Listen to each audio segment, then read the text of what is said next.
ang mga kwento ng pag-ibig, kwento ng buhay at kwento ng pag-asa dito sa Barangay Love Stories. Love Stories.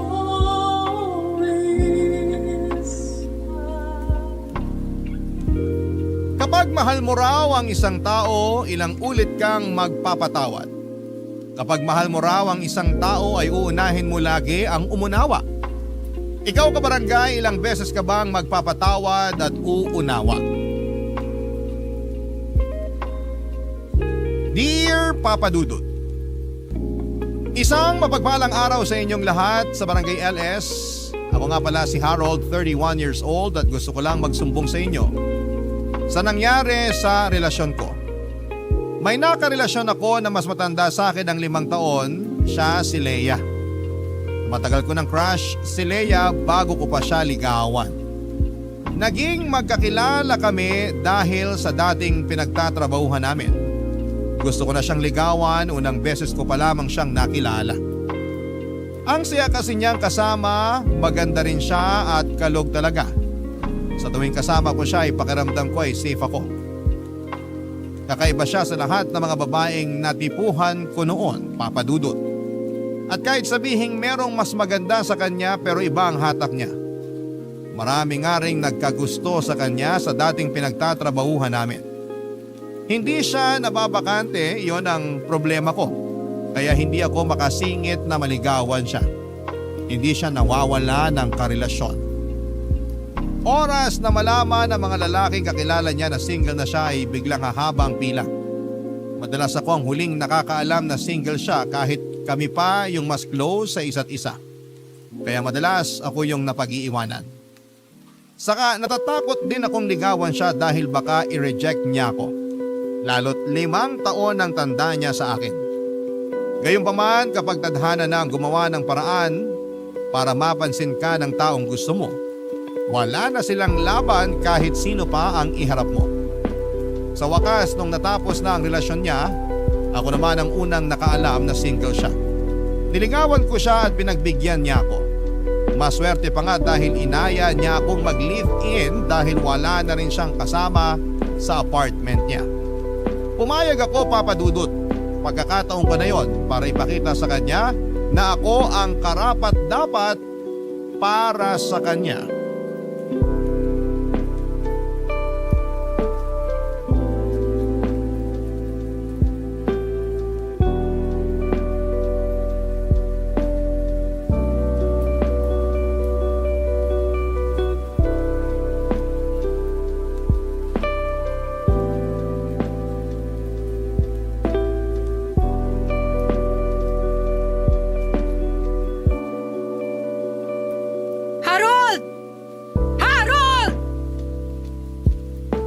Bakit, Leia? Ano yun? Kanina pa kita hinahanap. Ilang beses kitang tinatawagan sa messenger mo, hindi ka sumasagot. Nasa kwarto natin yung cellphone ko. Iniwan ko ron kasi binababad ko yung mga damit mo para mabilis ko na lang malaban mamaya pagkatapos kong mamalengke. Dapat kasi kahapon mo pa binabad yung damit ko eh. Ayan! Nagmamadali ka na naman sa mga gawaing bahay ngayon. Sorry na po. Kahapon kasi nilinisan ko yung kwarto natin. Isa pa yan! Dapat nung isang araw ka pa naglinis ng kwarto natin. Ilang beses ko nang sinabi sa'yo na hindi ko na gusto yung amoy ng kwarto. Pero hindi ka nakikinig. Sorry talaga. Pero ngayon malinis na. Nag-spray pa ako ng Fabcon sa kama natin para mabango. Sintu-sintu ka ba? Bakit ka nag-spray ng Fabcon sa kama? Paano kung mangati ako? Hindi na mauulit. Sinubukan ko lang naman. Gusto ko kasi yung amoy ng Fabcon. Parang laging galing laundry shop. Mabango. Hindi mo na naman ginagamit ang utak mo. Ginagamit lang ang Fabcon sa huling banlaw at hindi sa mga tuyong tela. Hindi na nga mauulit. Buti sinabi mo yan. Hindi ko rin naman alam. Palitan mo yung bedsheet at yung punta natin. Ha? Ngayon na! Lahat ng inisprayan mo ng Fabcon. Ayoko magpantal-pantal dahil sa katangahan mo. Masusunod, ma'am. Ma'am? Nangiinsulto ka ba? Uy, hindi ah. Ganyan lang ang tawag sa mga misis ng mga under the saya na mister. Ay di nangiinsulto ka nga. Feeling mo inaabuso kita? Ha? Ganun ba yon? Wala akong sinabing ganun. Biro lang naman yun. Sige, hindi na mauulit. Dami mo talagang kapalpakan! Inaayos ko naman po. Kahapon sabi ko wag mo lagyan ng okra yung pinakbit na pinaluto ko. Pero nilagyan mo pa rin. Alam mo namang ayoko ng okra. Hiniwalay ko naman yung okra bago ko hinain sa'yo. Gusto ko lang kasi ng okra sa pinakbit. Ako lang din naman ang kumain nun. Maski na! Inutos ko sa'yo na wag lagyan kasi ayoko ng okra. Hindi ka pa rin nakinig.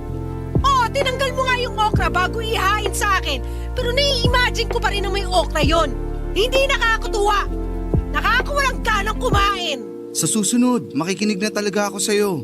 Huling beses na yun, nalalagyan ko ng okra yung pinakbit. Huwag ka rin magkakamaling bumili ng okra at itambak sa kusina, ha? Iahampas ko talaga yun sa mukha mo. Yes, boss! Boss! Joke lang po yun.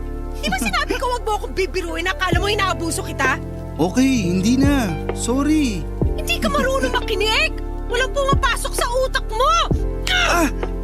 Aray, huwag ka namang manuntok. Sakit tuloy ng braso ko. Ikaw talaga, iba ka kung maglambing. Tumatawa ka pa? Nakuha mo pang magbiro? Akala mo nakikipagbiroan ako sa'yo? Ha? Aray, teka, tama na.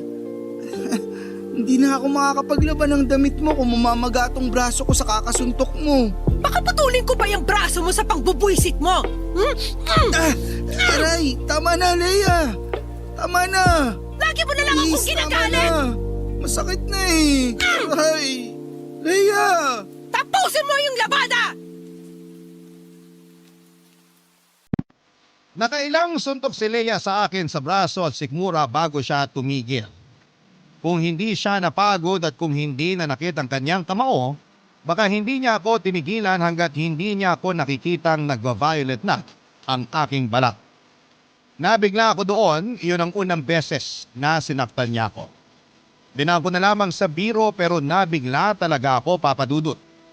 Pagkatapos noon ay nagmadali na siyang lumabas ng bahay. Hindi nagpaalam kung saan siya pupunta.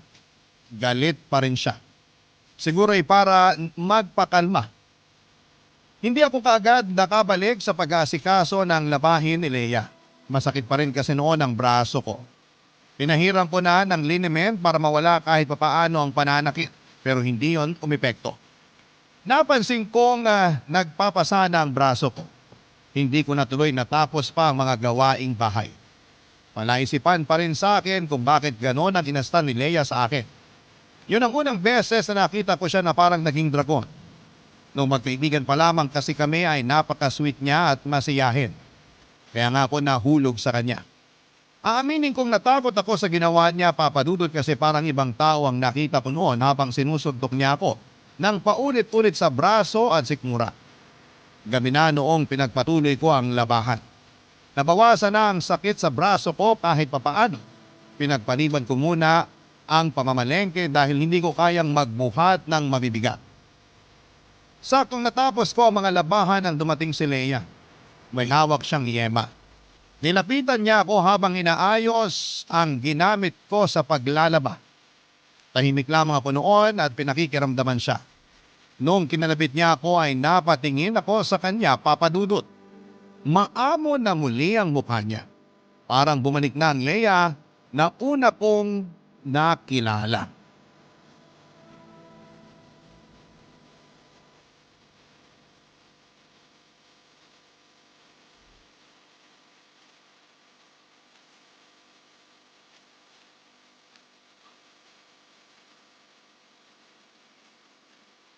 Kumain ka na ba? Hindi pa. Ikaw, Hindi pa rin. saan ka ba nagpunta kanina? Diyan lang sa tabi-tabi. Nagpawala ng galit. Sorry kung ginalit kita. Sorry din kung nasaktan kita. Pwede bang magbiro? Bakit? Gusto mo bang kumain ng pinakbet bukas? Ha? Kasi kulay talong na tong braso ko. Isaog na lang natin. Paborito mo ang talong, di ba? Huwag ka na magbiro ng ganyan. Nakonsensya na nga ako sa ginawa kong pananakit sa'yo eh. Ayos lang yun. At least ngayon, maamo ka na ulit. Saka nagsorry ka. Bihira kaya sa babayang nagsusorry. Ang swerte ko naman. Sorry talaga ah. Nadala lang siguro ako ng emosyon ko. Tapos parating na rin ang dalaw ko kaya yun. Okay lang yun. Hindi naman na masyadong masakit ang braso ko. Binabaran ko kanina ng yelo. Yun nga lang, Hindi ako nakapamalengke kanina. Ayos lang ba? Ako na lang ang mamamalengke bukas. Mag-relax ka na lang dito. Sure ka? Pwede naman kitang samahan bukas. Hindi na. May kasalanan ako ngayon sa'yo kaya babawi na lang ako bukas. Ako nang bahala sa pamamalengke. Ako na rin ang magluluto. I-check mo ha. Baka aksidente ka makabili ng okra sa palengke. Naku, ayaw na kitang makitang magalit. Joke lang yun. Huwag kang magalit. Natroma ka na ata sa akin. Ni hindi mo na magawa magbiro. Kasi naman, kakatapos lang nung pananakit mo sa akin kanina. Pero bukas, okay na ako. Hindi na mauulit yung pananakit ko sa'yo, promise. Last na yun. Natuto na ako. Alam ko naman na nabigla ka lang talaga. Marami rin naman kasi akong kapalpakan na ginawa eh. Kaya gets kita. Kahit na. Mali pa rin ang manakit. Nakuha ko kasi to sa mga magulang ko eh. Hindi ko alam yan ah. Ano bang nangyari dati? Laging nagbubugbugan sina mama at papa noon. Nakikita namin magkakapatid yun. Tapos kapag mainit ang ulo ni mama kay papa, sa amin niya binubunton. Binubugbog kayo ng nanay nyo? Oo. Kaya nga tinakas kami ng lola ko sa kanya para iuwi sa probinsya. Nadyaryo pa nga kami dati. Kaya naman pala. Ang hirap ng pinagdaanan mo. Kaya siguro yung mga karelasyon ko dati, nanawa sa kakabugbog ko sa kanila. Kaya nila ako iniwan. Teka, binubog mo rin mga ex mo? Kasi galit ako sa kanila. Kahit sa mga konting pagkakamali nila, nawawalan ako ng pasensya. Ang bilis uminit ng ulo ko. Ang bilis lang manakit ng kamay ko. Hindi ko rin alam yan. Pero sana, huli na tong pangbubugbog na ginawa mo sa akin ha. Kasi hindi to tama. Alam ko. Kaya nga nagsusorry ako ngayon. Aware na ako sa pagkakamali ko sa mga dating karelasyon ko. Hindi ko na yun uulitin sa'yo. Maswerte ako kung ganun nga. At maswerte ka dahil may peace offering ako sa'yo ngayon. Anong peace offering naman yan? Yema! Paborito ko to. Ito kasi madalas ang binibigay ni mama sa amin pag nagsusorry siya. Pagkatapos niya kaming bugbugin. Nilagay ni Leia ang yema sa palad ko at saka ako niyakap. Doon ay sinabayan niya ng iyak habang nagsusorry. Kahit ako ay nanghina sa iyak niya, papadudot. Nakaramdam ako ng awa sa kanya at hindi ko ma-imagine kung gaano kasakit ang pinagdaanan niya sa kamay ng mga magulang niya, lalo na sa kanyang ina. Hindi dapat sinasakta ng bata. Mabilis ko lang napatawad si Leia at pagkatapos noon ay nanumbalik na muli ang masaya naming relasyon. Umorder na lamang siya ng dinner namin at sabay namin yung kinain habang nanonood ng TV. Hindi ko pa rin kinakain ang yemang binigay niya at gusto ko lang kasing merong paalala na kailangan kong protektahan si Leia mula sa trauma niya. Pero pinilit niya akong kainin yon sa palambing na paraan at kinain ko naman. Nakita kong masaya siya nung ginawa ko yon at hinalikan ko siya. Naging okay na talaga ang lahat. Kabaligtaran sa nakalakhang pamilya ni Leia ay masaya at mapagmahalang pamilyang nakagisnan ko, papadudot. Wala akong naging problema sa pagpapalaki at pag-aaruga sa akin ng mga magulang ko. Sa mga magulang ko rin natutunan kung paano ang tamang pagmamahal. Bata pa lamang ako, ang expressive na nila sa mga nararamdaman nila para sa isa't isa. Lagi naming nakikitang magkakapatid na magkayakap at nagsasabihan ng I love you sa isa't isang mga magulang ko. Pinakita nila yon sa amin para malaman namin sa murang edad na dapat ay ganon ang trato kapag nakahanap ka ng taong mamahalin.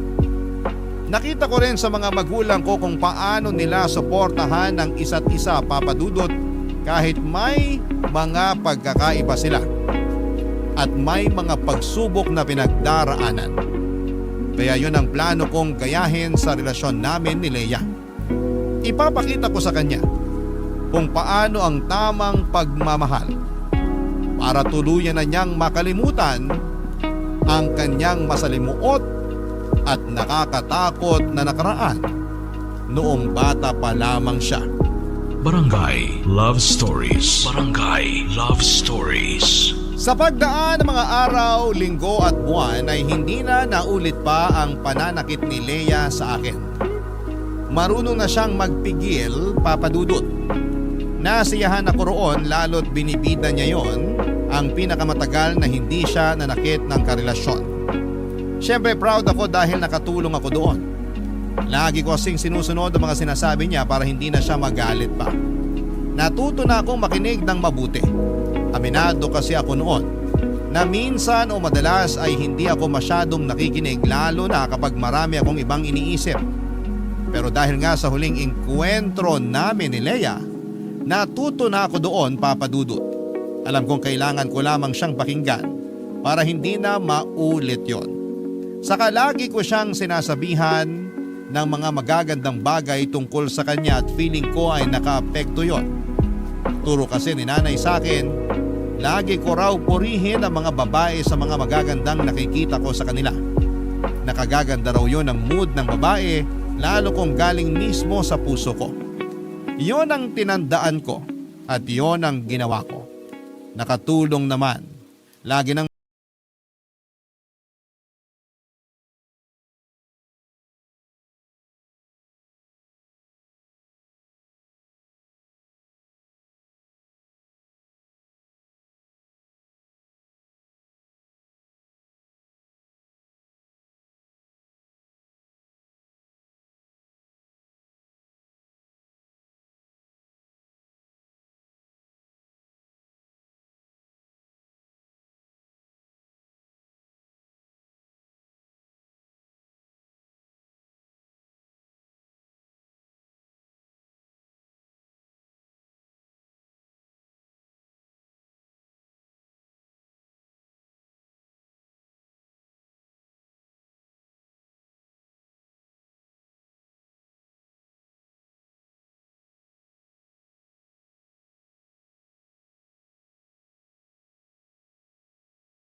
tinadyakan sa hita, sinuntok sa muka at sikmura. Yan ang paulit-ulit na ginawa sa akin ni Leia, Papa Dudut. Sinabunutan din niya ako at sinubukang ihampas ang ulo ko sa mesa, kung saan ay nakalatag ang mga handa namin. Buti na lamang at nakapalag ako. Pero sa ibang mga ginawa niya ay hindi na ako nakalaban pa. Ayoko rin namang lumaban dahil ayoko siyang masaktan. Hinayaan ko na lamang siya dahil alam ko mapapagod din siyang saktan ako, Papa Dudut. Noong hiningal at nasaktan na ang mga kamay niya ay doon na niya ako tinigilan. Nagkulong siya sa kwarto at doon nagwala na sinabayan pa ng pag-iyak. Napasili pa ang mga kapitbahay namin dahil sa mga narinig. Iyang-iya ako pero wala akong ibang magawa. Nakailang beses akong kumatok sa kwarto para pagbuksan niya ako. Pero hindi niya ginawa yon. Lumagpas na ang alas 12 pero ayaw pa rin niyang lumabas. Nasa labas lamang ako ng kwarto at inihintay na pagbuksan niya ako. Hindi ko na alam kung aling parte ng katawan ko ang sumasakit dahil halos nagsabay-sabay na yon. Sinabayan pa ng pagkalam ng sikmura dahil sa gutom. Alas 3 na ng madaling araw nang lumabas si Leia sa kwarto at kinumusta ko siya, Papa Dudut. Niyakap niya ako at nag-sorry. Inaya ko na siyang kumain at tumango lamang siya. Nagutom siya at naparami ang kain niya habang ako ay nakatingin lamang sa kanya at nakakaramdam na ng takot. Nang mapansin niyang nakatitig ako sa kanya ay may kinuha siya sa kanyang bulsa. Isang yema. Inabot niya sa akin at tulad ng dati simbolo yon ang pagsusori niya sa akin. Hindi pa man ako okay noon pero ngumiti ako at tinanggap ang yema na inabot niya. Doon na siya ngumiti at magana na ulit na kumain.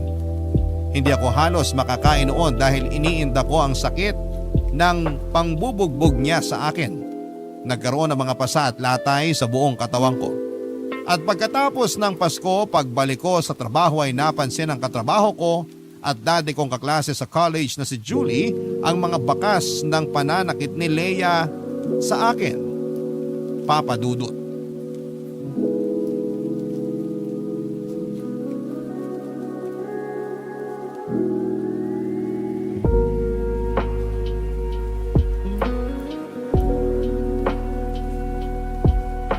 Uy, Harold!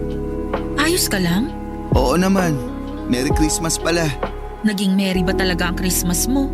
Anong ibig mong sabihin? Ang fresh pa kasi ng mga galos mo. Halatang nung Noche Buena lang naganap yan. Ah, wala to. Natalsikan lang ako ng mantika nung nagpiprito ako ng chicken wings at lumpia. Napalakas yung apoy. Naparami yung mantika. Nakwento ko ba sa'yo dati na binubugbog ako ng ex-husband ko? Ha? Talaga? Wala kang naikikwento tungkol dyan. Kaya alam kong nagsisinungaling ka. Hindi kita hinuhusgahan ha. Kasi dati, takot din akong aminin yung totoo. Sinusubukan ko pa ngang protektahan ng ex-husband ko. Ayos lang naman kasi ako. Yan din ang sinabi ko. Pero alam ko sa loob-loob ko, hindi ako okay. Ano bang gusto mong sabihin ko? Sinasaktan ka ba ni Leia? Hindi to magagawa sa akin ni Leia. Gusto mo talagang isipin ko na mantika ang nanakit sa'yo? Nagkapasa ka dahil natalsikan ka ng mantika? Nahulog lang din ako sa hagdan. Nagmamadali kasi ako sa pagbaba. Ayun, nadulas ako. Ang klasik! Yan ang madalas kong ginagamit na dahilan kapag nahuhulihan akong may pasa sa muka. Lagi kong sinasabi na nahulog ako sa hagdan. Kahit sa totoo, wala namang second floor ang bahay namin. Pwedeng magtanong? Ano yun? Paano ka nakatakas sa ex mo? Gusto mo na rin bang takasan at maging ex si Leia? Huwag na lang pala natin pag-usapan. Hindi. Pag-usapan natin. Pinapagaan ko lang ang sitwasyon. Huwag kang mag-alala. Mapagkakatiwalaan mo ko. Ready ka bang magtiwala rin sa akin? Nakakaawa kasi si Leia. Lumaki siya sa toxic na pamilya.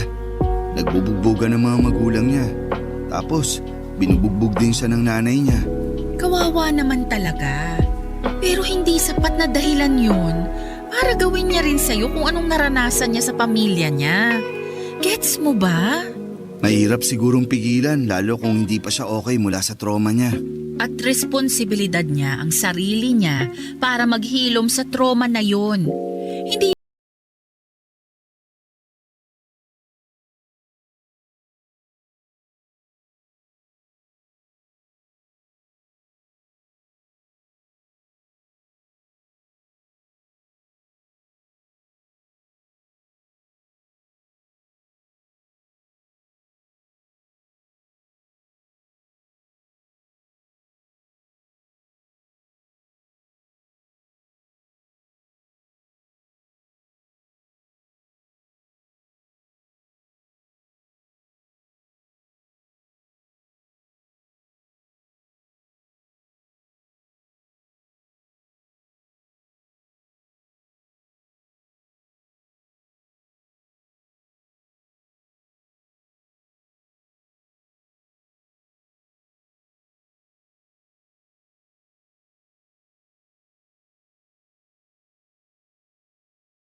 Puro lang sorry ang matatanggap mo sa kanya.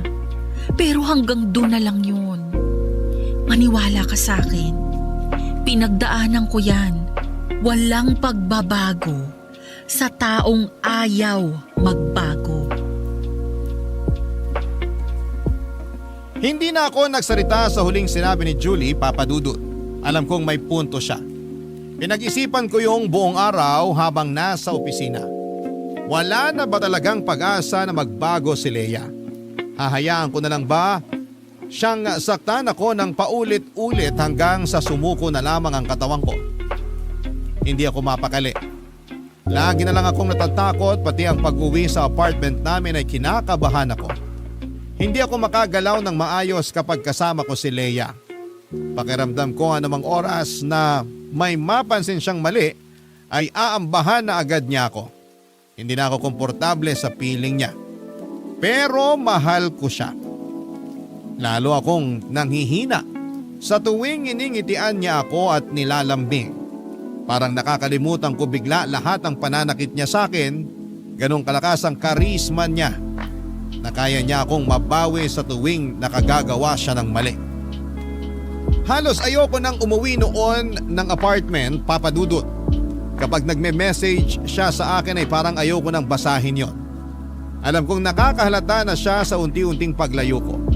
Hindi lang siya umiimik dahil ayaw niyang mabuksang muli ang topic tungkol sa ginawa niyang pananakit sa akin noong dumaan ang Pasko. Sinubukan naman niyang bumawi at naging mabait siya sa akin at dinoble pa ang lambing at pag-aasikaso niya. Hindi siya nagpakita ng galit sa akin o kahit kaunting inis. Kaya muli na naman akong tumiklop sa kanya, Papa Dudut. Nahuli na naman niya ang kahinaan ko. Kaya lang ang tanong na tumatakbo sa isip ko, hanggang kailan kami magiging masaya bago ang susunod na pananakit niya? Barangay Love Stories. Barangay Love Stories. Nagpaalam ako kay Leia na uuwi muna ako sa amin dahil nagkasakit si nanay. Masama ang loob niya pero pumayag siya. Alam kasi niyang may kasalanan pa siya sa akin at hindi siya pwedeng umangal dahil baka lalo lang lumayo ang loob ko sa kanya. Nagtanong lamang siya sa akin kung kailan ako uuwi at sinabi ko sa kanya na hindi ko pa alam. Dagdag ko pa ay basta kapag naging stable na ang pakiramdam ni nanay, uuwi rin ako. Nagtanong siya kung pwede ko raw ba siyang isama na lamang sa bahay ni nanay. Pero mabilis akong tumanggi. Na-offend ko siya dahil parang ayoko siyang kasama. Pero hindi naman kasi namin magawang mapag-usapan ang nangyaring pananakit niya sa akin. Kaya hindi ko magawang sabihin sa kanya na parang ko lamang din yon para makahinga sa relasyon namin. Gusto ko lang munang lumayo sa kanya kahit na ilang araw lang. Paglipas ng mga araw ay nag-a-update pa rin ako sa kanya kahit umuwi muna ako sa bahay ni nanay. Para hindi naman siya malungkot at mapraning. Baka hindi rin kasi lalo lang siyang magalit sa akin. Naging pasensyosa naman siya sa akin kahit ang tipid ko na mag-chat sa kanya, Papa Dudut. Nagpapakiramdaman talaga kaming dalawa at makalipas ang isang linggo ay gumaling na si nanay at umuwi na rin ako sa apartment namin ni Leia. Aminado naman akong na-miss ko rin siya kaya naisip kong umuwi na. Sinalubong niya ako ng isang mahigpit na yakap at binusog ako sa halik sa mukha ko. Gumaan kahit papaano ang pakiramdam ko. Nakapagluto na rin siya at pinagsaluhan namin yon. Marami siyang kwento sa akin na nangyari sa kanya habang wala ako. Mukha siyang masaya. Masaya na rin ako pero hindi pa rin matanggal sa isipan ko na anumang oras ay pwede na naman siyang sumabog at mangbugbog, Papa Dudut.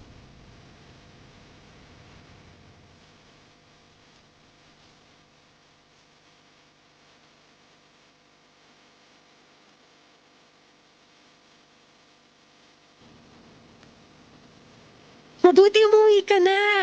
Para ako mababaliw dito sa bahay mag-isa. Nasanay na ako na lagi kang kasama. Nakakalungkot pala kapag wala ka. Namiss kita. Namiss din naman kita. Kung Kung hindi naman kasi nagkasakit si nanay, hindi na naman ako uuwi ron. Okay na yon. Ang importante, andito ka na.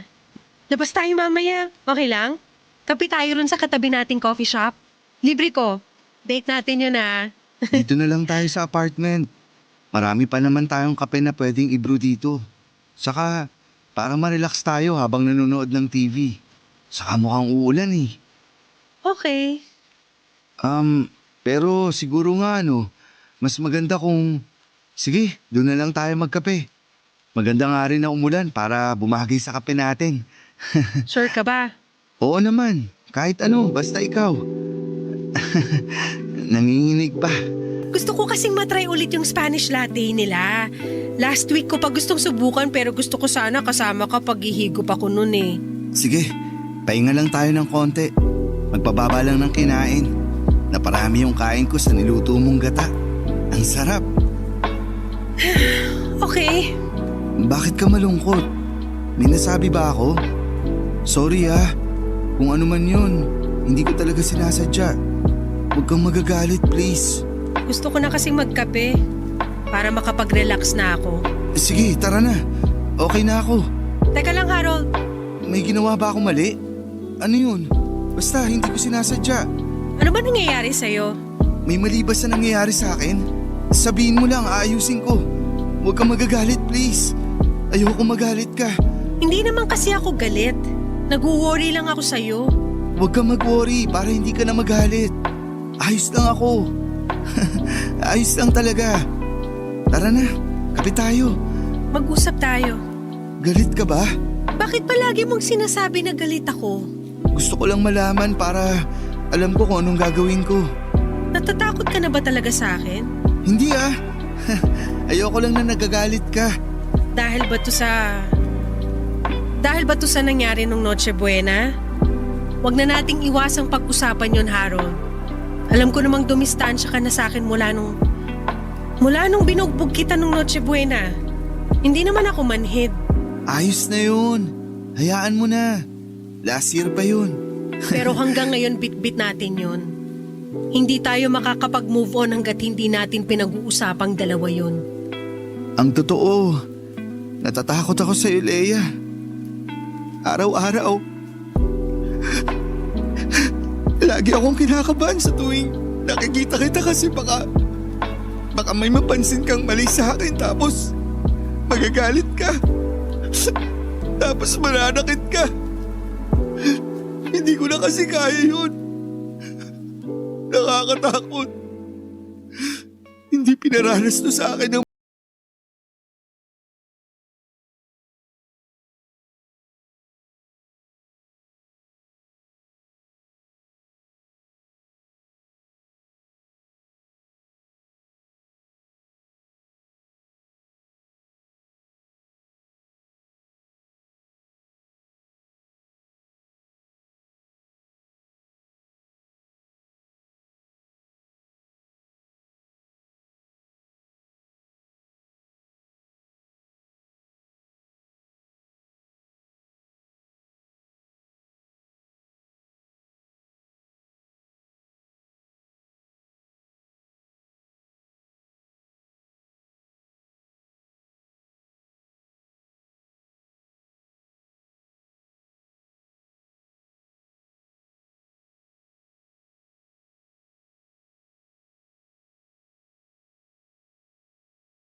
para maipagamot ang kinakaharap niya.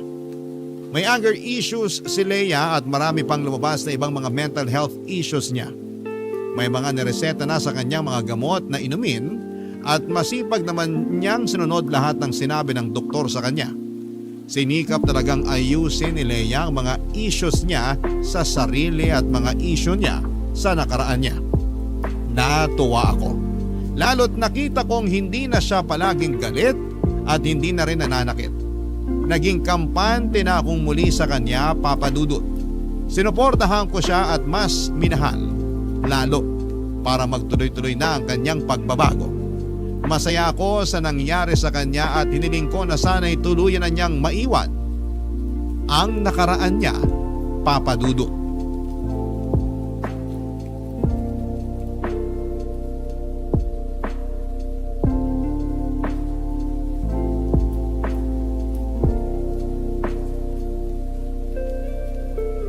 Napagod ako sa paglalakad natin kanina. Ginutom ako bigla. Ako rin. Feeling ko, kaya nating umubos ng 2 rice cooker. Laman ng rice cooker o mismong rice cooker ang kakainin natin? Isama mo na yung cord ng rice cooker. Kaya ko yun ngatain. Teka, magsasayang na ako. Umupo ka muna. Mamili ka na ng mapapanood natin. Okay lang ba sa'yo na initin ko na lang yung natirang ulam kagabi? Oo, ayos lang. Bago mapanis. Para di masayang. Pakigawa na rin ako ng sausawan ha. Toyo na may maraming kalamansi at dinurog na siling labuyo. Love you! Harold, sa weekend ba okay lang kung pumunta tayo ng Zambales? Gusto ko kasi magdagat. Nako, hindi ako pwede sa weekend. Pupunta kami ni nanay sa Quezon. Gusto raw niyang mamasyal dun sa mga pinsan niya. Ah, ganun ba? Hindi ba pwedeng sa ibang weekend na lang kayo pumunta ng Quezon ng nanay mo? Kasi last weekend kayo rin na magkasama na namasyal sa Pampanga. Baka naman pwedeng itong weekend ako naman ang kasama mo. Ako naman ang ipasyal mo. Negative. Nakahanda na si nanay na pumunta ng Quezon. Nakaimpake na nga rin. Excited na talaga siyang makipag-meet and greet sa mga pinsan niya. Ah, ganon? Bawi na lang ako sa'yo sa susunod ha. Promise, babawi ako. Huwag ka nang bumawi. Magsama na lang kayo ng nanay mo. Alam mo kung ano pa yung magandang bonding nyo? Bumalik ka sa matres niya at magstay ka doon ng 9 months. Leia, teka. May mali ba sa pagsama ko sa nanay ko? Wala! Ayos nga yun eh. Patunayan mo sa akin na isa kang mama's boy. Gusto ko lang namang pagbigyan si nanay. Bihira ko na rin siya kung makasama. Matanda na rin siya. At gusto ko namang makasama siya bago, alam mo na. Bihira makasama? 2 weekend na kayo magkasama. Ano pang bihira ron? Palagi rin naman tayong magkasama, di ba? Andito ako lagi sa apartment kasama mo. Magkatabi lagi tayo matulog. 2 araw lang naman ang nilalaan ko para kay nanay at sa pamilya ko. Sana maging okay sa'yo yun. Hindi okay sa akin. Napapabayaan mo na ako. Alam mo na hindi totoo yan. Leia, makinig ka. Ano pa? Huwag mo akong hawakan. Leia, umalma ka. Sabi nang huwag mo akong hawakan eh. Leia, sandali. Huwag mo na akong saktahan. Napag-usapan na natin to. Hindi ka naman hanakit, di ba? Pinabayaan mo ako. Galit ako sa'yo. Dapat ka lang masaktan. Aray! Teka, Leia. Humiha ka ng malalim. Hinga lang, Leia. Akala ko ako na laging uunahin mo. Wala, malaki. Pero hindi pala. Please. Hindi ka marunong tumapat ng pangako. Sinungaling!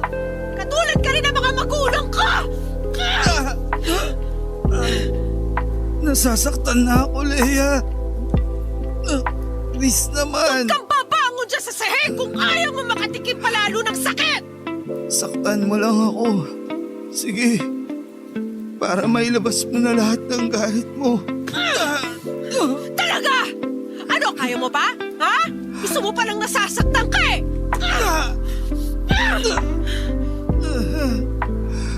Tumigil ka lang kapag ayaw mo na. Hindi kita titigilan! Hindi kita titigilang saktan! Tandaan mo yan! Tapos na ba? Kasalanan mo to, Harold! Kung bakit kita nasaktan ulit!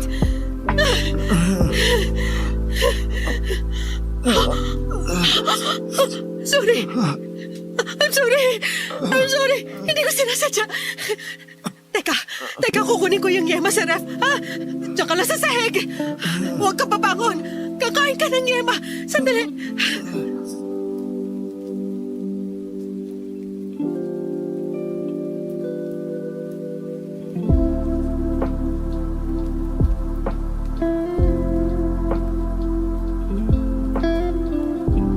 Tumakbo si Leia at iniwan ako para kunin ang yema sa ref. At tulad ng dati, iyon ang paraan niya para mag-sorry sa akin. Habang nasa kusina si Leia ay sinikap kong makatayo. Nilakad ko ng paika-ika ang daan papunta sa pintuan. Lumabas ako ng bahay at tinayaan kong nakabukas ang pintuan at saktong may dumaang taxi at agad ko yung pinara. Nagpahatid ako kina nanay at nabahala ang taxi driver sa akin dahil dumudugo ang ilong at labi ko. Nalalabo na rin ang paningin ko dahil namumula na ang mga mata ko dahil sa paulit-ulit na pagsuntok ni Leia sa akin. Nagsabi ang taxi driver na ihahatid na lamang niya ako sa ospital pero pinigilan ko siya.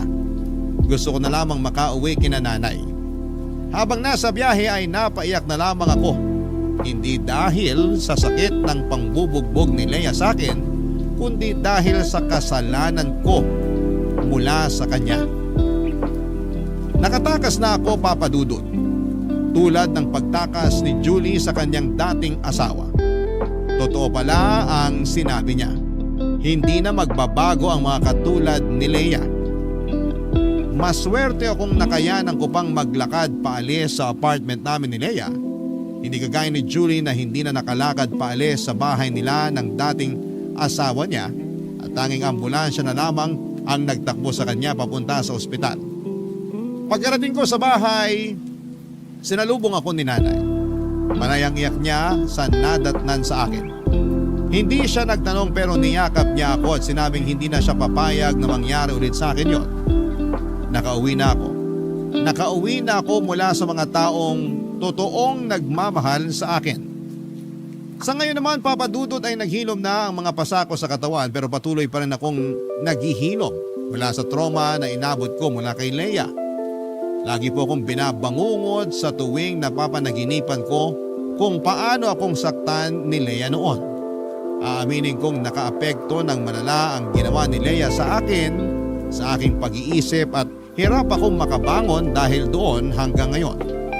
Hindi rin nakatulong na patuloy siyang lumalapit sa akin para humingi ng tsansa para magkabalikan kami.